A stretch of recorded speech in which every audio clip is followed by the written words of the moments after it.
Hey, what's up guys, soloDoubleJ here, and I'm bringing you a quick warding guide. Stream the other night, a lot of people asked for it, so I thought I would just pretty much explain what the most common things are in warding, where to place them, different strategies on wards. You're like, oh my god, wards, how could they be that complex?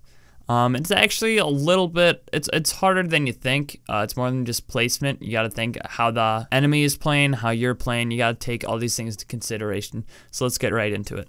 So to start off, the four most common wards you'll see in almost every game you play will be the four corners. I like to call them around middle lane. Wards higher up in the middle lane are good for counter ganking when you're being very aggressive and bullying the other person out of lane. They let you know that other gankers are coming, other ganks are coming, and they're gonna try to get you up top. So by putting wards in the top two corners, you can see them coming sooner. And also, those are going to be good spots to put your sentry wards to deward, because you are pushing up, they will be playing safer and put wards back in their perspective, so the same place.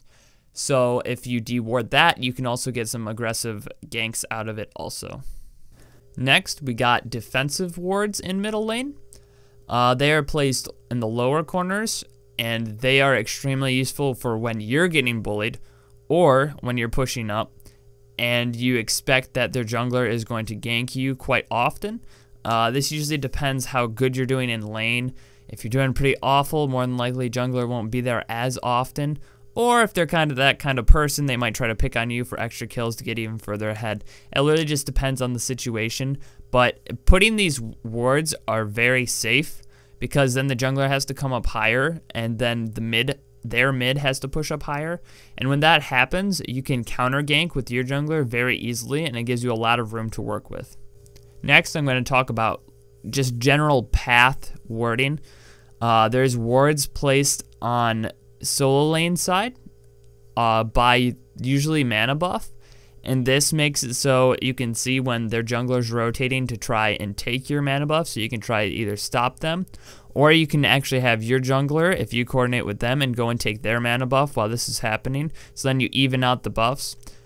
You can also place wards on ADC and Guardian side, or duo lane.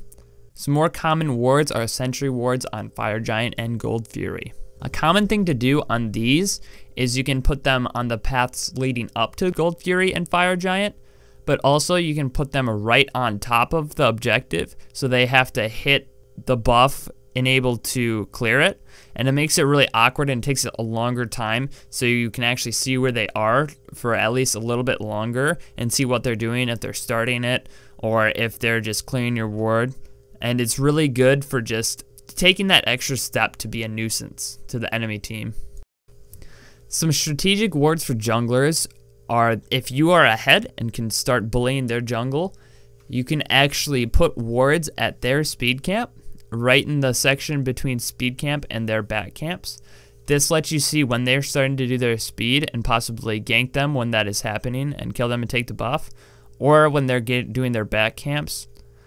This is a great opportunity if you're a strong early game jungler like Thanatos. You put a ward up here early game, you see when they're doing their camp, they're most likely going to be low on HP because it's early game.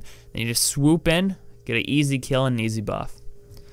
Quick note to add is that since they nerfed how many wards you can carry, and you can only carry 2 of them, highly recommend just the occasional in chat, guys, we need more wards, because now you're looking at so many less wards that the Guardian has to buy, and that the whole team evenly has to buy, and some people just don't ward that much just because they think it's casual, or even in ranked games they need the money for items, when wards can actually end up winning you the game completely, just because if you buy that ward that costs 50 gold and you end up not dying from it, that's like a 450 gold swing you just saved.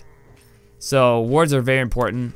Highly recommend just telling everybody once in a while, make sure we get wards out, ward the primary objectives, and you should be good. Thank you guys for watching. I hope you enjoyed the video. Please click the subscribe button down below and maybe leave a like or a comment if you enjoyed this video and want to see more videos like this. Thank you guys for watching. I'll see you guys later. Peace.